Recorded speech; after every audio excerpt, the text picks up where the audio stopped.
Transmitiendo desde la Ciudad de México. Urus Radio. Una estación para compartir.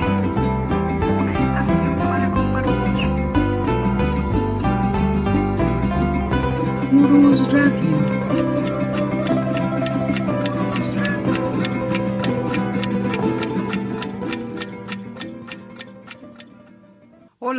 Hola, ¿qué tal? ¿Cómo están, amigos de Urus Radio? Aquí estamos otra vez, un lunes más, transmitiendo su programa de la verdadera historia de México. Los saludo, soy Doris. También está con nosotros aquí el profesor Francisco Mendoza, que ustedes bien que lo conocen ya, es quien nos habla de nuestro México. Profesor, ¿cómo está? Buenas noches. Licenciada, buenas noches, amigos de Urus Radio, muy buenas noches tengan ustedes, pues con frío porque sigue la onda fría en México. Cúbranse bien, amigos, porque, bueno, estaba platicando con un médico y me decía que han aumentado mucho los casos de gripe y influenza, etcétera, y pues hay que tener cuidado, hay que cuidarnos mucho porque sí está el ambiente muy frío. Pero con el gusto de estar como todos los lunes, licenciado, hoy un lunes muy especial. Un lunes más, profesor.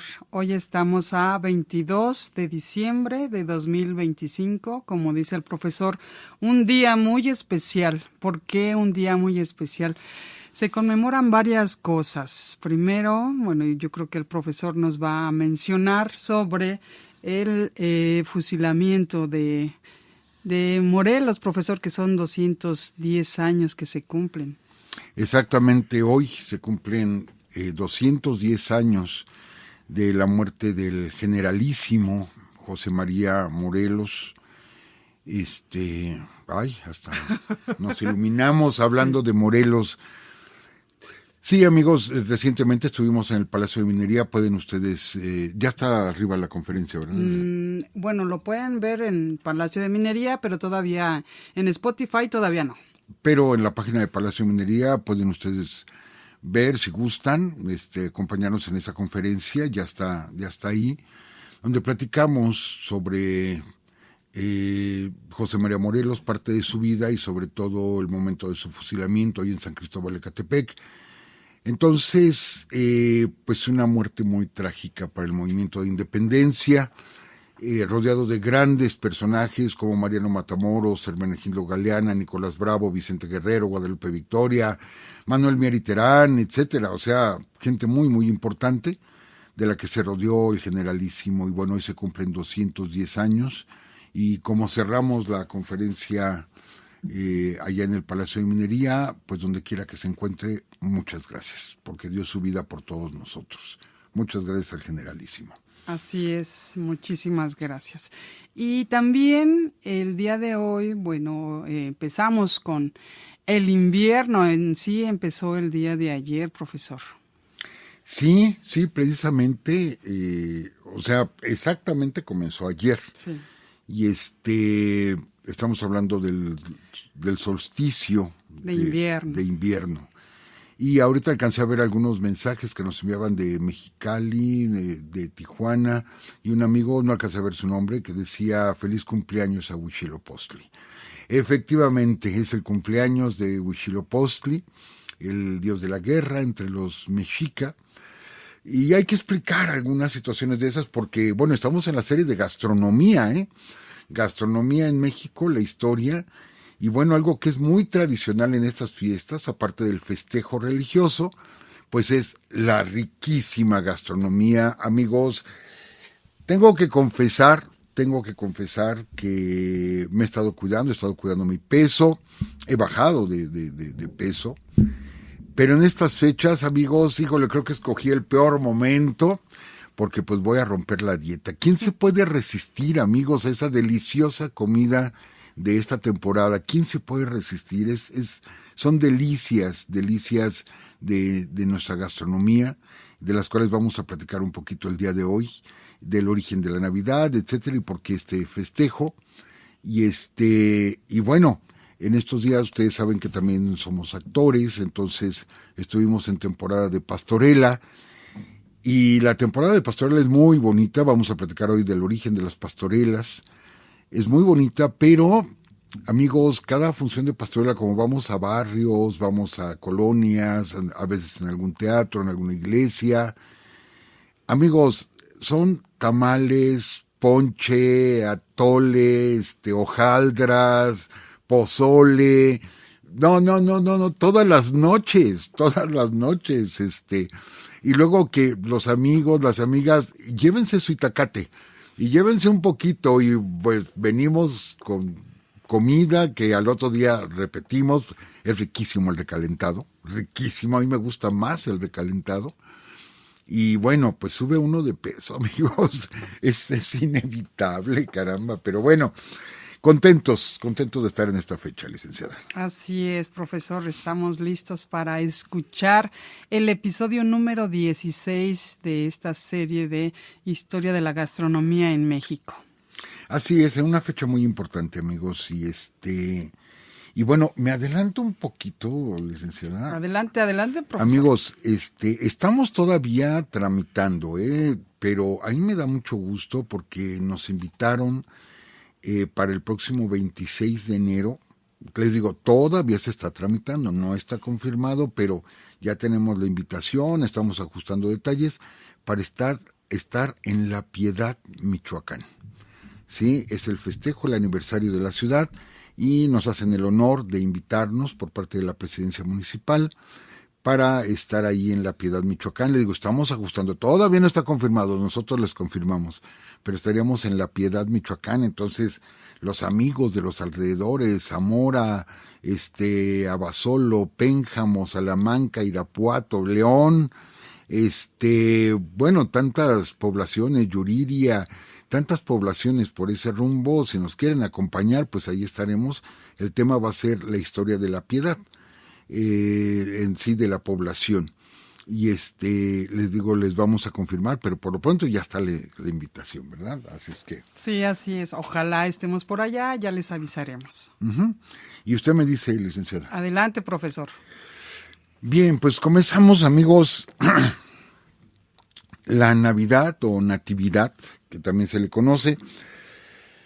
Amigos, es indudable, es una tradición religiosa, es una tradición que llega con el cristianismo, en especial la Iglesia Católica, y que llega a nuestras tierras con los conquistadores.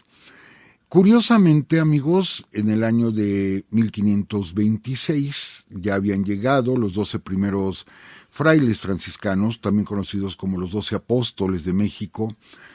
Llegan, Fray Martín de Valencia los encabezaba, y entre ellos viene un personaje muy, muy importante para nuestra historia, que es Motolinía.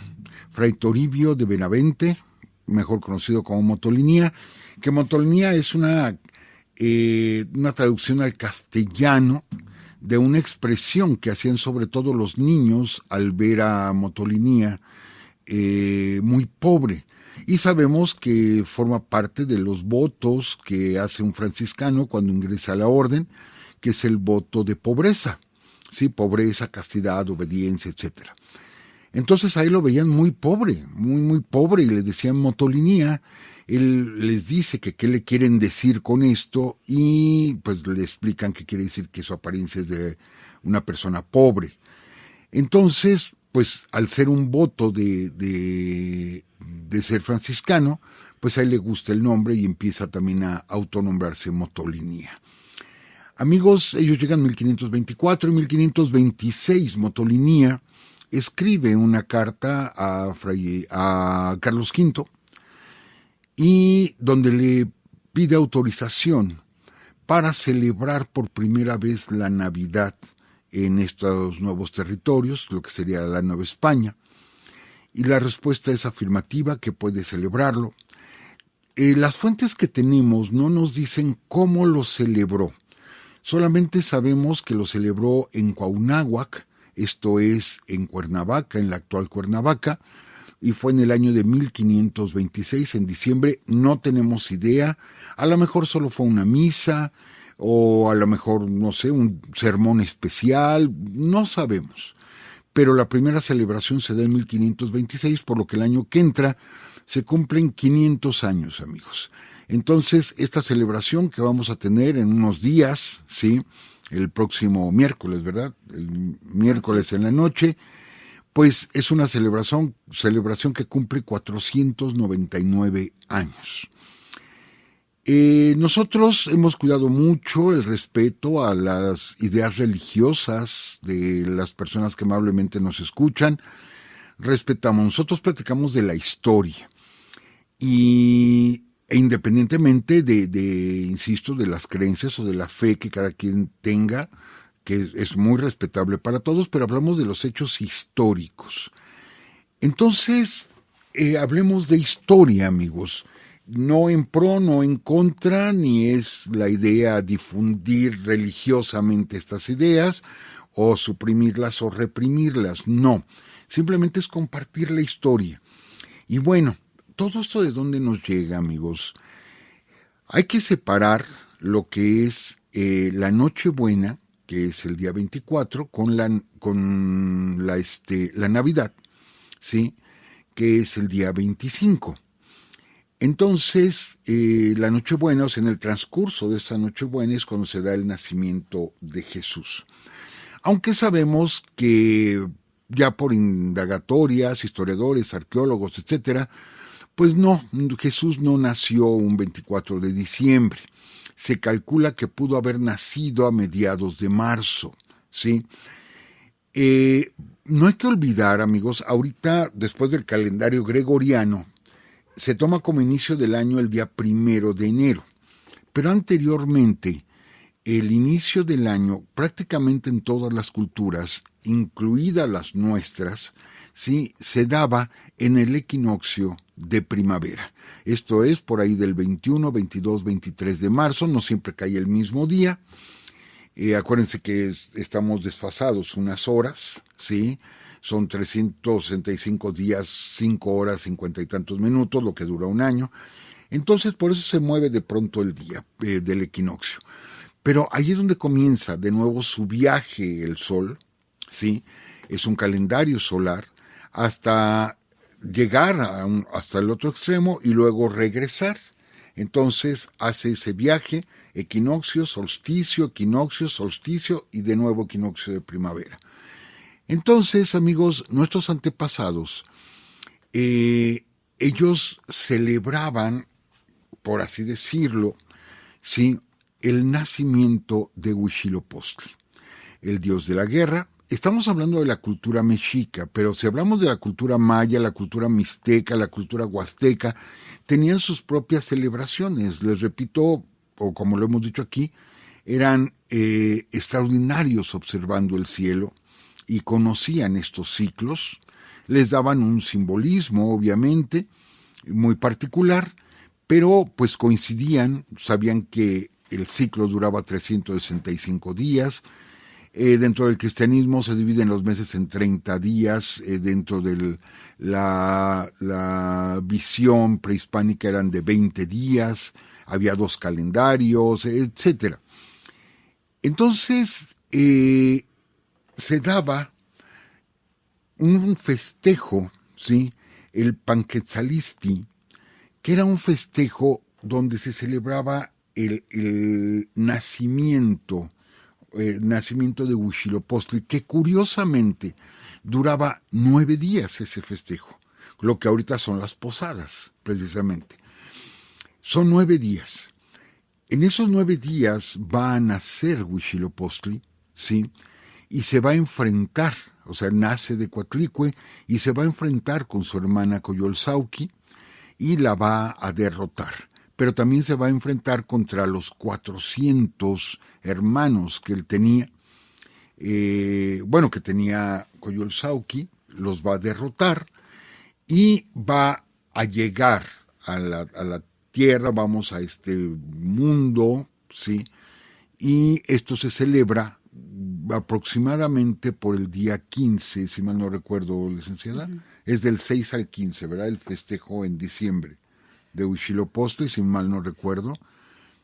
Es que hay varias celebraciones, profesor. Perdón, no, es del 16 al 25, ya recordé, es del 16 al 25, porque prácticamente va a coincidir la llegada de Huitzilopochtli con el nacimiento de Jesús.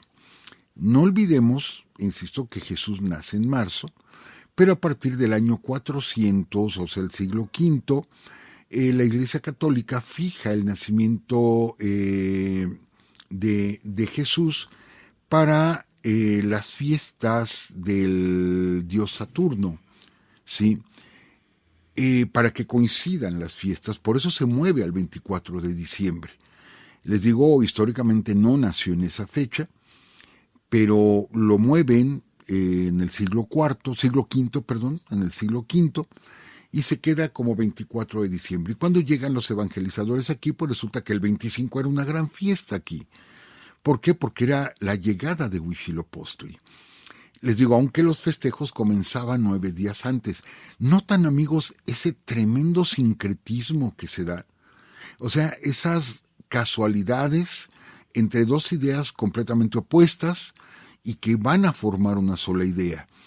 Los misioneros, los primeros que llegan, bueno, son los franciscanos, después llegarían dominicos, agustinos, jesuitas, mercedarios, en fin, varias órdenes religiosas, y van a contemplar ese sincretismo o esa posibilidad sincrética de unir ambos festejos. ¿Para qué? Para ir inculcando las nuevas ideas religiosas. Y efectivamente se sigue celebrando. De hecho, como les decía, Fray Toribio de Veramente, no sabemos cómo lo celebró, pero no hizo posada. Eso sí lo sabemos porque quienes traen la posada o quienes instituyen las posadas aquí en estas tierras es la orden agustina. Ellos son, sí, los que crean este festejo de las posadas, y los franciscanos lo que van a hacer, amigos, pocos siglos antes de la llegada de los conquistadores, un personaje, Francisco, nacido en Asís, bueno, él decide renunciar a sus privilegios, era un joven adinerado, y decide dedicar su vida a Dios, forma una orden religiosa, cuyo voto principal es la pobreza, y que esto no fue bien visto por el papado, sí, que ellos fueran pobres, no fue bien visto, no querían autorizar la orden franciscana, luchó mucho Francisco, fue uno de los papas Clemente, no recuerdo qué número, pero fue con el Papa Clemente, hasta que consiguió que le aceptaran la orden con ese voto, y posteriormente una prima de él, sí, Rosa, Clara, se acerca a su primo Francisco y le dice que quiere ingresar a su orden, y él le dijo, esta orden es para hombres nada más, entonces ¿por qué no formas tú tu propia orden con las reglas que tenemos nosotros? Y entonces surgen las clarisas, que es la segunda orden franciscana. La primera los franciscanos, la segunda las clarisas.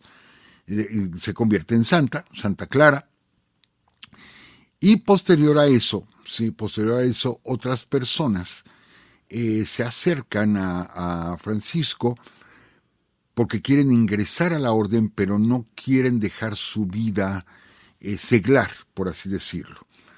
Pero quieren seguir las enseñanzas de Francisco y les propone que formen otra orden religiosa, que son los llamados terciarios o tercera orden franciscana, y que ellos son personas seglares, les digo, civiles, pero que deciden llevar una vida espiritual apegada a las enseñanzas de Francisco. Entonces, por eso tenemos 3 órdenes religiosas franciscanas: los franciscanos, las clarisas y los terciarios.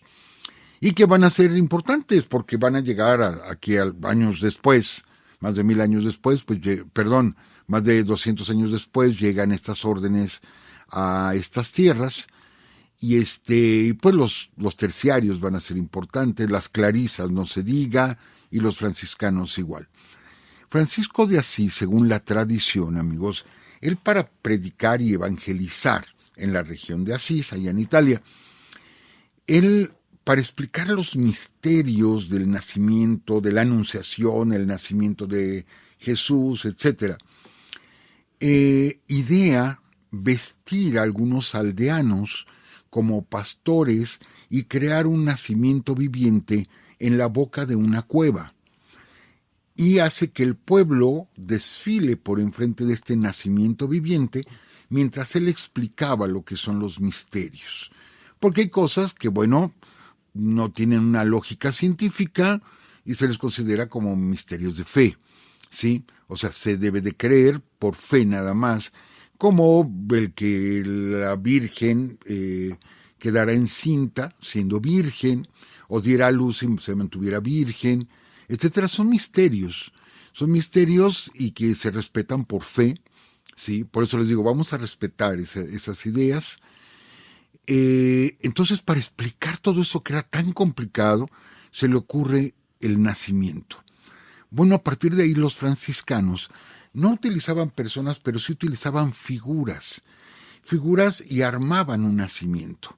Cuando llegan los franciscanos a estas tierras, amigos, llegan con la idea del nacimiento, explicando por medio de figuras, por medio de este pesebre, los animales que están ahí, los pastores, el demonio, en fin, los personajes bíblicos representados en figuras. Perdón, no puedo evitarlo, y yo creo que todo nos va a pasar esta temporada, que recordamos nuestras propias Navidades, amigos. Yo les he platicado que yo soy de un pequeño pueblo de Michoacán. Viví algunos años ahí, después llegué a la Ciudad de México, pero cada fin de año íbamos para allá. Y mi abuela, Angelita, ¿sí? Ella tenía sus moldes para hacer figuras de cera, y ella cosía los vestuarios de todos los personajes. La pieza, porque ahí se le llamaba la pieza de la casa de mi abuelo, una pieza grande, o sea, la entrada de la casa, toda la pieza, nada más dejaba un paso para cruzar, pero toda la pieza era un nacimiento enorme, y siempre las puertas abiertas para que las personas vieran el nacimiento, con todas las figuras, los Reyes Magos, un hombre en la noria, animalitos, en fin, hacía un río, ponía peces, pero lo que a mí siempre me llamó la atención es que ella cosía todos estos vestuarios y hacía las figuras en cera. Entonces era impresionante. Yo llegaba y veía todo aquello y me entusiasmaba como niño de ver el nacimiento, cosa que estamos perdiendo, amigos, que estamos desgraciadamente perdiendo esas tradiciones que, aunque sean religiosas, pero que forman parte de nuestra identidad como mexicanos, y las hemos ido perdiendo. Todavía hay regiones donde se respeta el nacimiento, o ya nada más ponen pues, las figuras principales, José y María y el niño, que el niño se coloca hasta la noche del 24.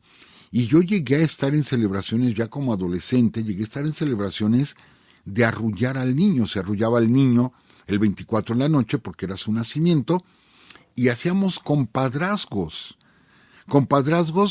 por arrullar al niño. Y yo tengo primas, por ejemplo, que son mis comadres, por arrullar al niño. Y todavía lo conservamos y nos saludamos: comadre, ¿cómo estás?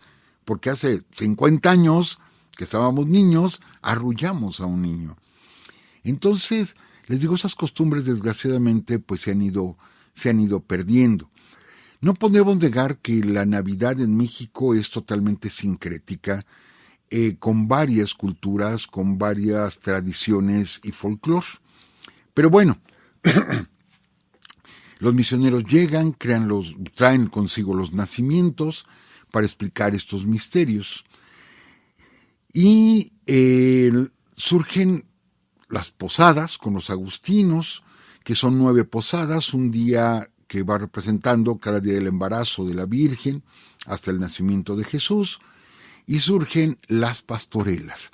Amigos, la invitación es, si mañana, pasado mañana, ustedes saben de algún grupo de teatro, si ustedes saben de algún grupo de una iglesia, de una parroquia, o los vecinos de la calle, o en una escuela, o los niños, arman una pastorela. Amigos, vayan a ver pastorelas. Es lo que México le aporta al mundo del teatro. Sí, la historia del teatro es grandísima. Tenemos el teatro kabuki, el teatro no allá en Japón, tenemos el teatro en el Golfo de Bengala, tenemos tanta historia del teatro, Shakespeare, Molière, etcétera, etcétera.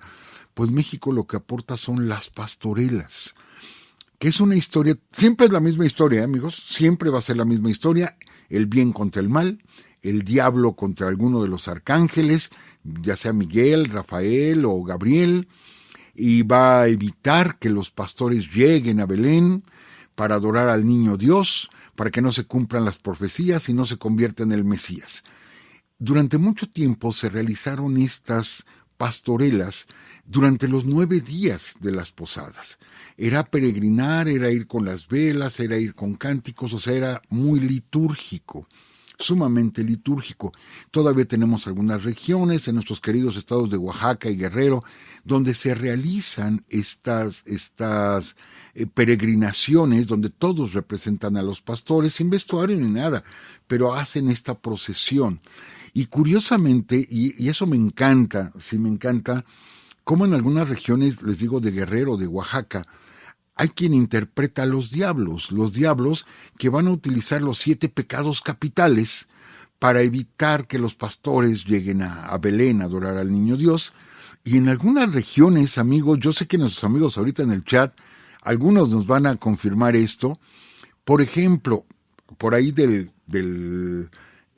comienza el 16 de diciembre, por ahí del 13, del 14, del 15, pues los agarran con exceso de copas, o los agarran haciendo alguna tropelía menor, ¿sí? De esas faltas cívicas, pues agarran y los detienen, y los meten a la cárcel, las pequeñas cárceles, que a veces nada más es un cuartito con rejas, ahí los meten.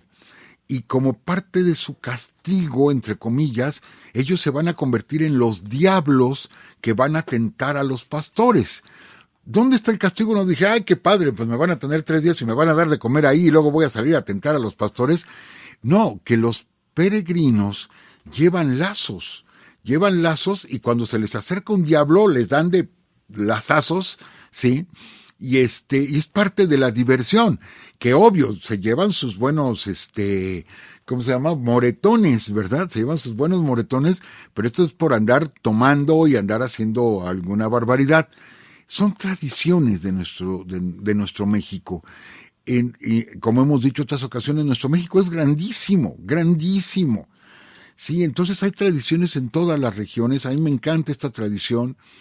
Les digo, de estos diablos que como castigo pues les van a dar con sus lazos, y así tenemos tradiciones en el norte, tradiciones en el sureste, en el sur, en el centro, pero las pastorelas, de ser litúrgicas, pues llegan a las ciudades, grandes ciudades, empezando por Ciudad de México, que es la ciudad más grande del país, y posterior Guadalajara, Monterrey, Torreón, Veracruz, Mérida, etcétera, donde pues a lo mejor a alguien se le ocurrió dejar de hacerlo litúrgico y se le ocurrió algún chiste, ¿sí?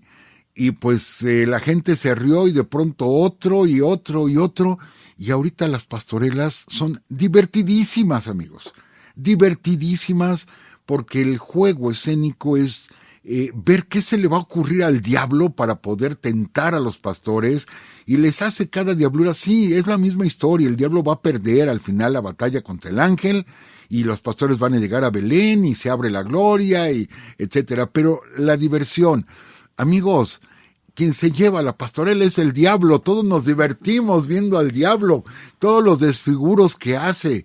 Es un privilegio estar haciendo el diablo, y se divierte, o los diablos que salen, y es muy divertido para todos porque se integra la familia, porque van familias a las plazas públicas, a los kioscos, a las parroquias, a las escuelas, y hace algunos años el maestro Miguel Sabido nos convocó a todos los grupos de teatro del país, a todos los grupos de teatro. Algunos estuvimos presentes con un representante cada uno en una reunión que se hizo cerca de la Alameda Central.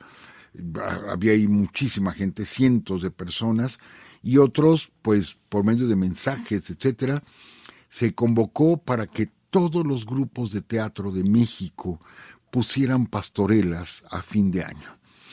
A lo mejor hay grupos profesionales que hacen una gran pastorela en Tepozotlán, amigos, que ellos pelean por ser el lugar donde por primero se dio una pastorela. La pastorela de Tepozotlán es impresionante, la producción, los vestuarios, pero es una pastorela seria, litúrgica, pero es impresionante la pastorela. A Colman también se pelea por ser el primer lugar, pero los grupos ponen pastorelas divertidas, juegan con los textos, después se da la posada. Amigos, vayan a ver pastorelas, apoyen algo que es tan mexicano. Esto es nuestro, amigos, esto es nuestro. Sí, llegó con los conquistadores, llegó con los evangelizadores, pero ya lo hicimos nuestro, la pastorela es nuestra. Entonces, así como nos invitó el maestro Sabido, vayan y pongan pastorelas. No se necesita ser grandes actores. Hay niñitos que de veras se visten de pastorcitos y de diablos y, les repito, forma parte de nuestra tradición y de nuestro folclore. En el norte, en el sur, Pacífico, Atlántico, etcétera, vayan a ver pastorelas. Vamos a aplaudirle y que no perdamos estas tradiciones, amigos, que son las que nos dan identidad. Lo mismo podemos hablar de otras situaciones que son tradicionales, las piñatas, amigos, las piñatas, que la piñata tradicional debe de tener 7 picos, cada pico representa uno de los pecados capitales, y la persona que va a romper la piñata, va vendado de los ojos porque no ve los peligros que hay y tiene que enfrentarlos, y el premio de derrotar esos 7 pecados capitales es romper la piñata y que salgan los dulces o las frutas, aunque originalmente las piñatas tenían palomas. Sí, se les ponían palomas, en el momento que se abría la piñata salían volando los pobres animalitos, pero mientras cuántos garrotados aguantaron los pobres, ¿verdad? Pero bueno, y ahorita, bueno, se reparten dulces. Es un festejo muy bonito y yo les confieso que solamente una vez en mi vida he roto una piñata. He pasado muchas veces, me vendan los ojos y ahí está todo el mundo y arriba y abajo y cantando, etcétera. Y pues hasta que un día se me hizo, sentí tan rico, porque fue con un solo golpe, era de barro, ahorita las hacen de cartón, con un solo golpe que lo di seco así por completo y oí cuando crujió la piñata y el grito de todos, y bueno, se siente muy bonito romper la piñata. Así es que yo ya vencí una vez los 7 pecados capitales, licenciada. Entonces, porque me porto bien, ¿sí? Entonces, amigos, también es una tradición de nosotros, ¿sí? Y ahora entremos a la comida, porque esta serie es de gastronomía. Amigos, la comida. Hasta dónde ha llegado nuestros alimentos, lo que México le ha dado al mundo, ¿sí? Que ya hemos hablado del maíz, hemos hablado del jitomate, del aguacate, de pues muchas frutas, verduras, etcétera.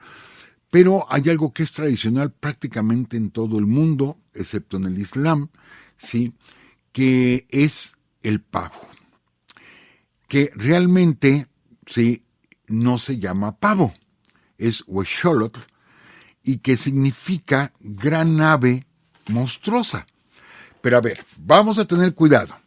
Monstruoso no significa lo que ahorita el término es, algo feo, algo deformado. No, monstruoso es por el tamaño, porque era una gran ave, ¿sí? Era una ave monstruosa porque era grande el ave. Y nos recuerda a Xolotl, ¿sí? Precisamente a Xolotl. Por eso es huexolotl el nombre que se fue transformando a guajolote. Resulta que se llevan estas aves, las lleva Cortés en un viaje de los que hizo a España, los lleva y ellos allá pues tenían las gallinas, que nosotros no teníamos, y ven el ave y ellos lo vieron parecido al pavo real, ¿sí? Entonces solamente le quitaron la palabra real y se quedó como pavo. Ellos son los que lo nombran pavo. Para nosotros es guajolote y ellos lo nombran pavo. Por el pavo real, porque más o menos es un ave así grande, aunque bueno, yo nunca he comido pavo real, pero se me hace como que más rico un guajolote, estos de doble pechuga, así grandototes, así se antoja. Híjole, me sentí como Macario, con el antojo de un guajolote para mí solito, pero bueno, amigos, y de España viaja nuestro guajolote, viaja a la zona asiática, y llega a Turquía. Y en Turquía, amigos, lo van a conocer como el pavo de Turquía. Y después ya nada más como Turquía. ¿Sí? Entonces, es cuando va a llegar a Inglaterra. Por medio de Turquía va a llegar a Inglaterra. Y por eso en Inglaterra se le llama turkey. ¿Sí? El turkey, que es el pavo.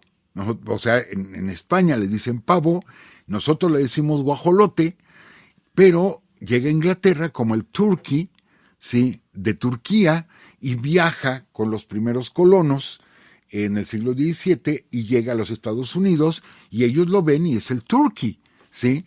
Y ellos tienen su Turkey Day, el Día de Acción de Gracias, donde consumen precisamente el pavo, que les digo es el nombre español. Turkey de Turquía es el nombre sajón o anglosajón, y para nosotros nuestro querido guajolote, ¿sí? Ese es el origen de los nombres, amigos, que ahorita, bueno, pues es parte principal de la alimentación o de la cena de Navidad, pero hay varias cosas que mencionar. Bueno, anoté aquí ciertos nombres, como lo mencionamos aquí, guajolote, también le decimos pípilo, ¿sí? Acuérdense que los huevos de guajolote tienen como puntitos y dicen que por eso al pípila le decían el pípila, porque era pecoso, ¿sí? Entonces decían que parecía un hueso de pípila, que era un pípilo, como un huevo. ¿Pero qué dije? ¿Hueso? Sí, como un huevo de guajolote, y por eso le decían pípila. Fíjense cómo se va moviendo todo, ¿no? Cómo vamos encontrando historias. También se les dice huilo, ¿sí?, al guajolote, o también se le dice totol, en el sureste. Entonces, bueno, ya sabemos que, por ejemplo, a los marranitos se les dice chanchos. Bueno, eso es más al sur, ¿verdad? Pero les dicen, a los perros les dicen chuchos. Bueno, son modismos. Bueno, pues es totol por allá, en aquella zona. Que también le decían pavo de papada, ¿no? Pavo de papada, sí. Así es. Y bueno, pues ahorita es algo tradicional consumirlo, pero vale la pena hacer mención de que esta tradición no tiene mucho, amigos. No tiene mucho. A ver, vamos a explicar. Decíamos de Fray Toribio de Benavente que realiza la primera celebración de Navidad, ¿sí? No sabemos cómo lo celebró, seguramente una misa. Posteriormente, con los agustinos, con Diego de Soria, ¿sí?, que le pide permiso al Papa Sixto V, curioso el nombre, Sixto y Quinto, le pide permiso al Papa para realizar las posadas. Les digo, las posadas vienen por los agustinos, y se empieza a hacer, pero de forma litúrgica, no hay como una cena de Navidad. Se consumían platillos muy mexicanos, pero una tradicional cena de Navidad no existía como tal, porque les digo, eran 9 días de festejo. 9 días en los que, bueno, iban avanzando hasta llegar por fin los peregrinos a Belén, y se abre, les digo, el portal. Entonces se celebraba con misas, ¿sí?, que se hacían misas todo el día. Y bueno, sabemos que al momento de ir a misa se ponían puestos ambulantes, y aquí pues si era todos los días, era una celebración, pues había muchos puestos ambulantes. ¿Qué se consumía entonces en esta temporada de Navidad? Lo tradicional de nosotros, el chocolate, los tamales, las gorditas de maíz, etcétera, platillos naturales, ¿sí? ¿dónde va a llegar la cuestión del pavo de Navidad? Amigos, vamos a regresarnos un poquito, ¿sí? Regresemos un poquito y recordemos que con Maximiliano llega el árbol de Navidad. Ya se acostumbró, bueno, no era la costumbre, pero ya teníamos inmigrantes en México, sobre todo en el norte del país, sobre todo en Monterrey, Saltillo, había inmigrantes alemanes que tenían como costumbre familiar poner un árbol y decorarlo. Esto es una costumbre nórdica totalmente. Pero se quedaba como en algo muy local, muy familiar. Llega Maximiliano y en 1864, pues trayendo esta tradición, decide poner un árbol de Navidad en el castillo de Chapultepec. Y sabemos que, acuérdense de la calavera garbancera, pues yo me quiero sentir rico, me quiero sentir así importante, ¿sí? Y entonces la gente empieza a poner sus árboles de Navidad copiando a los emperadores. Pero bueno, en el 67 muere fusilado Maximiliano y esta costumbre así como que se radica porque todo lo que oliera imperio se desecha. Y es curiosamente, amigos, el general Miguel Negrete. Recuerden ustedes que el general Miguel Negrete fue conservador durante la Guerra de Reforma, pero durante la intervención francesa, Miguel Negrete le dice a Juárez, ¿sí? Antes que partido tengo patria. Y se pasa del lado republicano, no liberal, sino republicano. Y está en la batalla de Puebla, ¿sí? Que hasta el mismo Ignacio Zaragoza desconfiaba de él, dice, no nos vaya a traicionar, y lo pone en la línea de fuego en medio de Loreto y Guadalupe y pone el general Negrete. O sea, le toca recibir directamente a los franceses. Pero él sigue con esas ideas conservadoras, pero siendo mexicano, dice, primero México. O sea, hay que reconocerle al general Negrete. Pues en 1878, el general Miguel Negrete en Puebla, ¿sí? Pone un árbol de Navidad en una plaza pública, pone un árbol de Navidad y lo llena de regalos para los niños. Entonces, el árbol de Navidad llega con Maximiliano, solamente algunas familias, las familias que seguían imitando al emperador, siguen poniendo el árbol de Navidad, pero al momento que el general Miguel Negrete pone un árbol de Navidad, esto se hace popular, porque aparte van los dulces ahí, los dulces para los niños. Fíjense cómo se va dando esto y cómo se perpetúa esta costumbre del árbol de Navidad. Y bueno, tenemos otro personaje para esta Navidad. Yo sé que hay varios niños oyéndonos. Les sugiero que se porten muy bien a los niños, porque bueno, a algunos de ustedes los visita Santa Claus, a otros de ustedes los visitan los Reyes Magos, ¿sí? Y ya andan por ahí, entonces tienen que ser obedientes y portarse bien, por favor. Bueno, pues Santa Claus, San Nicolás, es un santo holandés,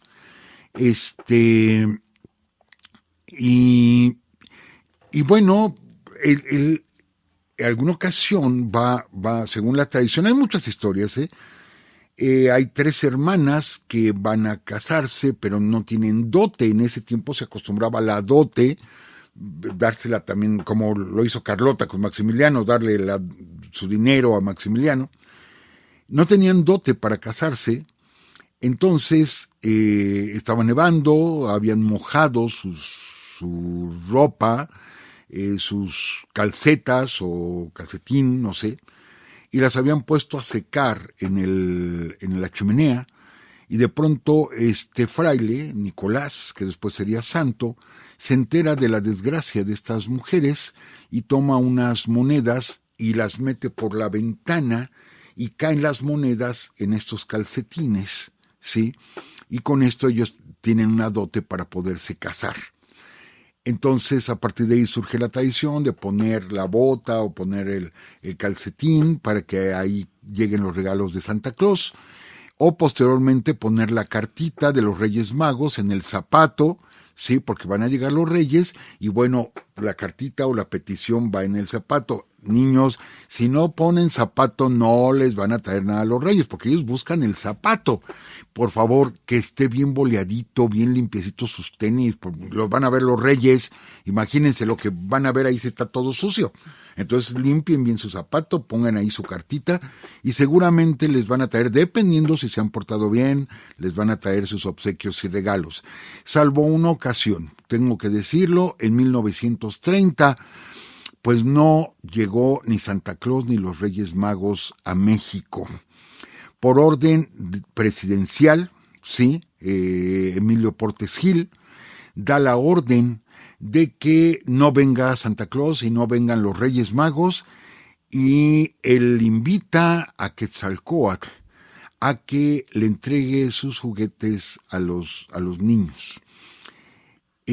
Amigos, se construyó en el Estadio Nacional, una enorme pirámide, y se invitó a niños de escuela, llenaron el estadio, les regalaron suéteres, sí, rojo, blanco, verde,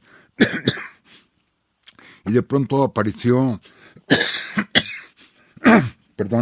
Quetzalcóatl, pero Quetzalcóatl llegó con barba, pelo largo, barba blanca, bigote blanco, pues como si fuera Santa Claus, nada más no con el vestuario rojo. Pues los niños volvieron a ver a Santa Claus de alguna forma, aunque querían interpretar a Quetzalcóatl, pero realmente pues vieron a Santa Claus, y solamente ese año se hizo esto por orden presidencial, de que los regalos, y se hizo publicidad en el radio, etcétera, etcétera, en los periódicos, de que era Quetzalcóatl el que iba a traer los juguetes, y sí les trajo Quetzalcóatl los juguetes, pero ahorita, bueno, son los Reyes y Santa Claus. Les repetimos a los niños, pórtense bien para que les traigan sus regalos. Pero la costumbre del árbol, de poner los juguetes en el árbol, surge por medio de 3 periódicos, amigos, que ellos se ponen de acuerdo en el año de 1907, en plena época porfirista. Se pone de acuerdo el Imparcial, el Popular y el Tiempo, 3 periódicos que se conocen mucho por esos años. Se ponen de acuerdo para hacer una gran campaña y colocar un árbol de Navidad donde se les dieran regalos y dulces a los niños. Entonces, desde ahí vienen estas tradiciones, amigos, que les digo, no son tan antiguas, y en los años 20, amigos, terminando la gran crisis económica en los Estados Unidos, la crisis del 29, pues empieza a comercializar más esta celebración de Navidad en los Estados Unidos. Hay que aclarar, mucho se ha dicho que si el color o los colores de Santa Claus tienen que ver con la Coca-Cola. No es así, amigos. El color blanco y rojo de Santa Claus ya se utilizaba antes de la Coca-Cola, ya se utilizaba. Lo que sí hizo Coca-Cola, ¿sí?, fue utilizar al Santa Claus por sus colores rojo y blanco para hacer grandes campañas publicitarias y poner a Santa Claus tomando Coca-Cola. Pero no surge por los colores de la Coca-Cola. O sea, ellos vieron, pues el Santa Claus es popular y es rojo y blanco su vestuario, y nuestro emblema es rojo y blanco, vamos a utilizar a Santa Claus.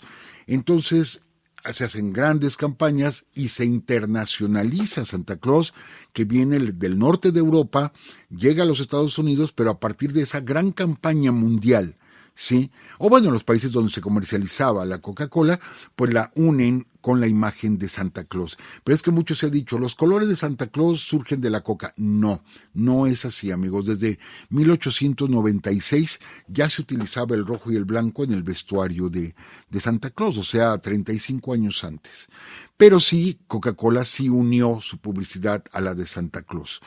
Entonces, amigos, ahí es donde se va formando, fíjense, la tradición del nacimiento, la tradición del árbol, la tradición de los regalos, la tradición de las posadas, de las piñatas, de la letanía, etcétera, para llegar a la exquisita cena. Efectivamente, el pavo, nuestro guajolote, que se le ponen diferentes tipos de relleno, y el atún a la vizcaína, que es una preparación de atún salado, que también se puede, pero el bacalao a la vizcaína, me quedé pensando que les iba a decir que también se puede preparar atún, y nuestro atún es exquisito, nuestro atún mexicano es exquisito, para que no lo tengan que traer desde los países nórdicos.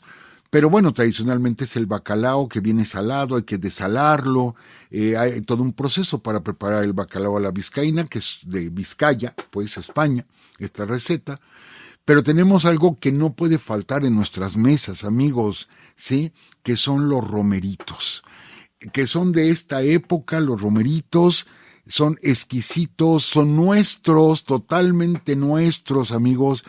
Muchas personas, vamos a hacer la aclaración, que piensan que los romeritos son romeros, ¿sí? No, no pertenece a la familia de los romeros, pertenece a la familia de los quelites. Es una variedad de quelite, el romerito, y es una planta silvestre, ¿sí? Y a mí ya me tocó alguna ocasión, junto con la licenciada Doris, de encontrar en el campo romeritos, ¿se acuerda, licenciada? Claro que sí. Y nos pusimos a cortarlos, pero así, silvestres, y nos pusimos a cortar romeritos y después nos los prepararon con nuestro riquísimo mole, nopalitos y nuestras tortitas de camarón, ¿sí? Amigos, es un platillo delicioso y totalmente mexicano. No estamos diciendo, no coman guajolote, pues es mexicano el guajolote. No coman atún bacalao a la vizcaína, no. Coman rico, amigos. Estamos llenos de tradición. Esta noche es una noche para estar en familia, para estar en paz.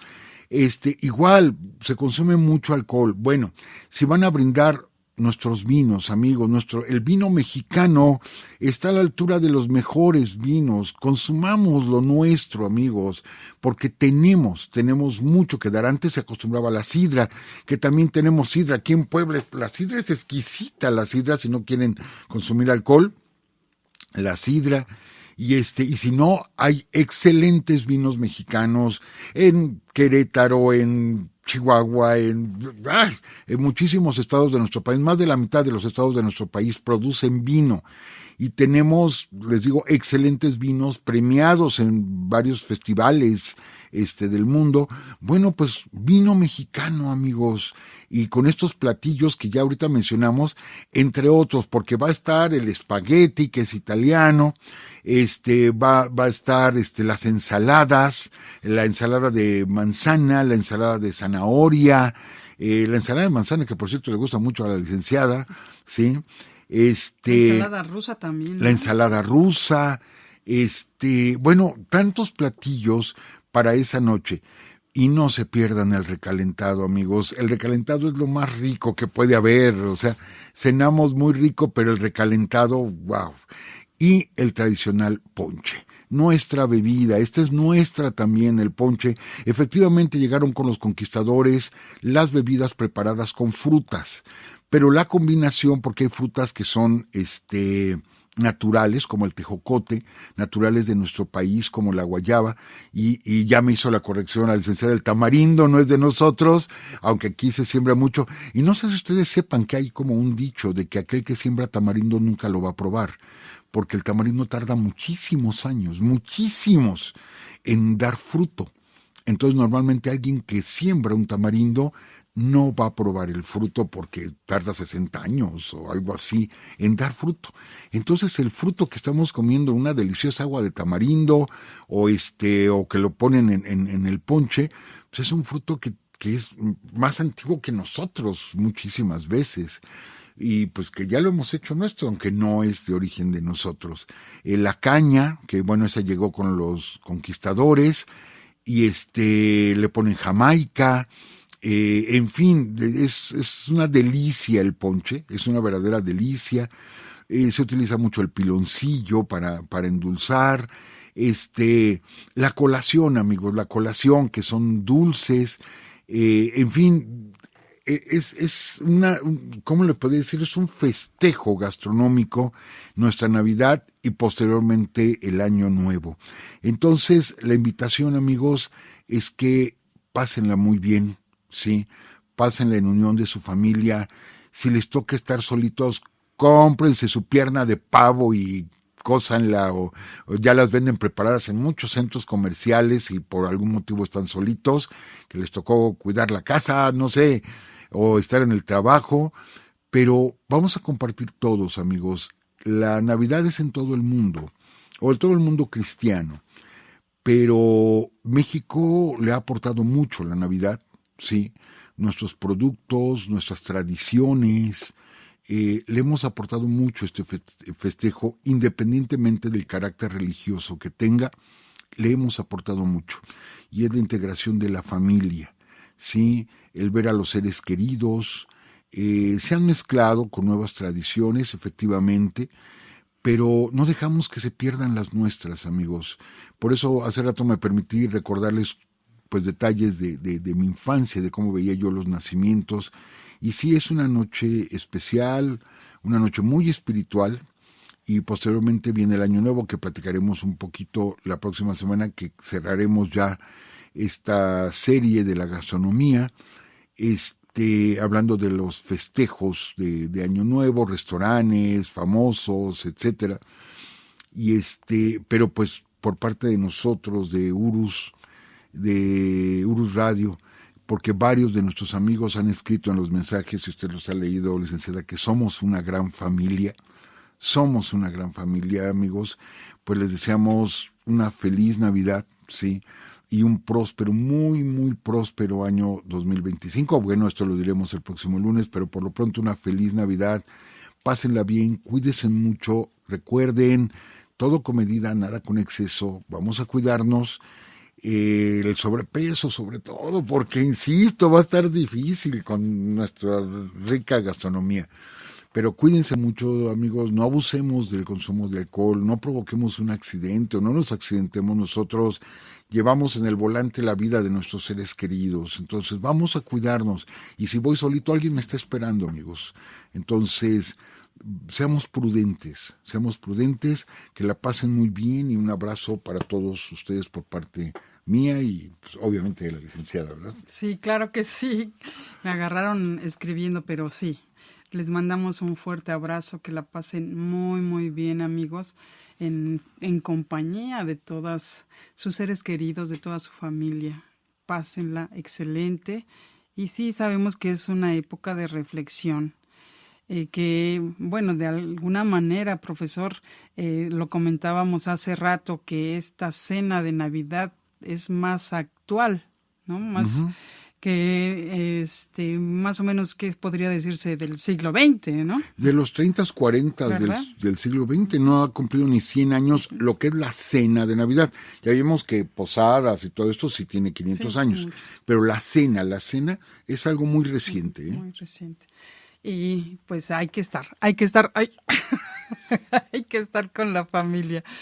Y antes de irnos, un amigo, Juan Carlos Arroyo, nos dice que en Ixhuatlán del Café acostumbran a realizar el arrullo del niño a medianoche, acompañado de danzas tradicionales de los llamados Santiagos.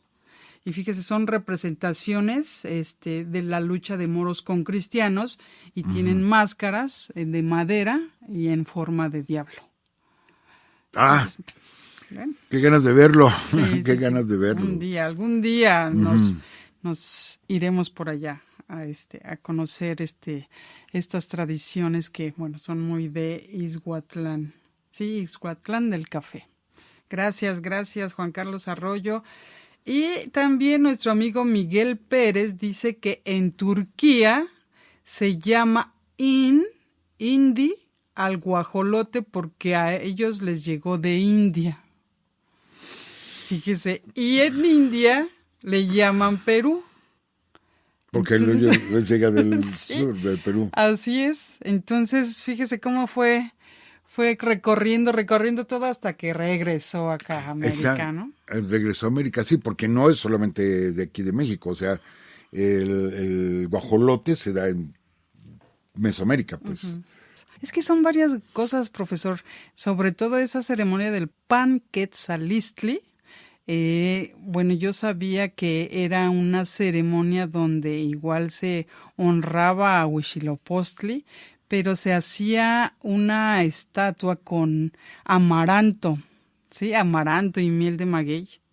Entonces, lo que hacían era que quien cargaba esa estatua se iba en procesión o iban en procesión, pero esa procesión no es como la conocemos actualmente, sino iba corriendo y los demás lo iban persiguiendo. Ujú. Es muy curioso y bueno, ya habrá tiempo de que el profesor nos platique bien todas esas ceremonias porque es muy, muy interesante. Esto lo aportó Fray Diego Durán, ¿verdad? Es Fray... Sí, creo que sí. Sí, profesor. Pero bueno, ya nos vamos, amigos. Que estén muy bien. Un fuerte abrazo para todos ustedes y por aquí nos vemos próximo lunes, ya saben, a las 10 de la noche. Gracias por vernos, por estar con nosotros cada lunes. Ya nos vamos, profesor. Licenciada, feliz Navidad. Feliz Navidad, profesor. Un abrazo muy fuerte. Igualmente, para usted y toda su familia, licenciada. Igualmente, profesor. Que estén muy bien. Feliz Navidad para todos. Esta fue una transmisión más de Urus Radio. Los esperamos el próximo lunes a las 10 de la noche. Hasta entonces.